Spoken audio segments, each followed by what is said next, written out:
Meditação: o que nós precisamos em 2022. 10º episódio. Se você ainda não é inscrito no nosso canal, clique no botão abaixo do vídeo, vai lá no inscrever-se e ao lado vai aparecer um sininho. Não esqueça também de clicar no joinha para deixar o seu like nesse vídeo.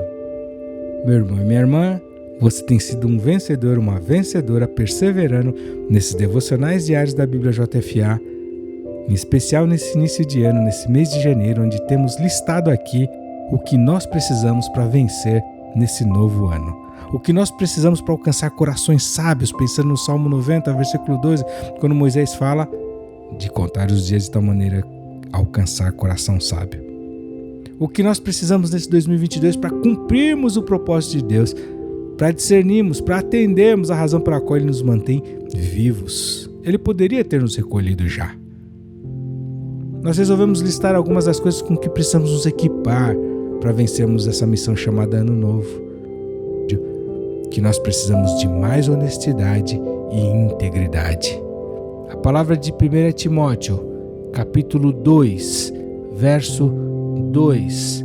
Paulo fala ao seu discípulo amado, Timóteo, o jovem Timóteo, que nós precisamos orar pelos reis e por todos os que estão em eminência, para que tenhamos uma vida quieta e sossegada, em toda a piedade e honestidade.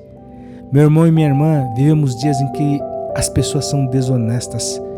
Muitos, infelizmente, dentro da própria igreja, são desonestas, nos tratos, nas promessas, no cumprimento, nas entregas, nos prazos, nas motivações, nas acusações, nas afirmações, naquilo que realmente está escondido dentro de si. Nós precisamos reverter essa situação e que em nós não haja isso, e que em nós haja sempre uma postura de honestidade, ainda que a gente fique no prejuízo, ainda que a gente sofra o dano, a perda. Nós precisamos em 2022 mais honestidade, e junto com a honestidade, a integridade que o Espírito Santo pode produzir, gerar em nós. Mais austeridade, mais rigor, mais transparência, mais luz, mais verdade. Precisamos tirar aquilo que é desonesto, aquilo que é infiel, aquilo que é desleal, aquilo que é corrupto do nosso meio, o ganho da impiedade, o ganho da injustiça, o ganho da opressão, o ganho da usura, o que é jeitinho que as culturas carregam dentro de si. No caso do Brasil, o jeitinho brasileiro, passar os outros para trás, o levar vantagem em tudo. Talvez a nossa grande pergunta ao recebermos um convite é: que preço eu tenho que pagar, e não o que eu ganho com isso? Que a gente possa se esvaziar para que os outros possam se encher, se empobrecer para que os outros possam se enriquecer, a exemplo do nosso Mestre Jesus. Nós normalmente criticamos a desonestidade e a falta de integridade dos governantes. Oramos por eles, declaramos que feliz é a nação cujo Deus é o Senhor. Mas, meu irmão e minha irmã, a Bíblia diz que tal povo, assim será seu governante. Quer saber se um povo é bom? Olhe para quem os governa. Quer saber se um povo é honesto e íntegro? Olhe para quem os governa. Se há corrupção, se há desonestidade, esses homens que operam essa destruição, eles são nada mais, nada menos que a expressão da vontade de quem os colocou lá. Então, para que se mudem os governantes, precisa se mudar o povo, as motivações, o que eu quero, como eu faço. Eu me lembro de uma situação em que eu passei em uma cidade em determinada ocasião. E naqueles minutos que precederam a minha chegada naquela cidade, havia sido decretado no estado em que estava aquele município uma greve da polícia militar.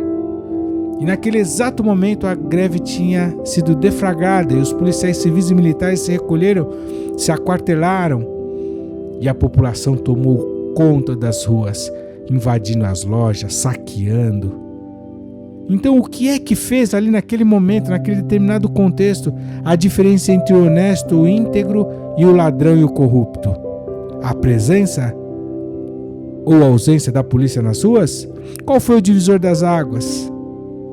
Ou seja, dentro de si a maldade já estava lá. O que a impede é a presença da autoridade. revelando que o que distinguia ali o ladrão e o cidadão de bem era a força da lei, porque se houvesse liberdade, todos seriam corruptos. Aquilo me marcou até hoje. E eu fico pensando muitas vezes que o que faz o ladrão, como dizem os ditados antigos, é a ocasião. Quantos de nós, talvez se tivéssemos oportunidade, não seríamos tão desonestos ou corruptos quanto?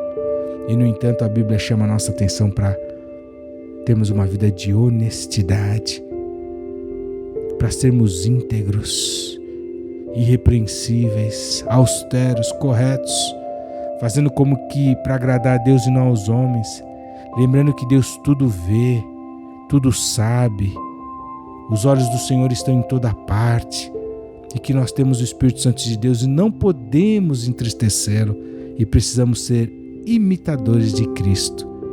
Meu irmão e minha irmã, para um 2022 vitorioso, precisamos de mais honestidade e integridade. Até o próximo item dessa série. Deus te abençoe.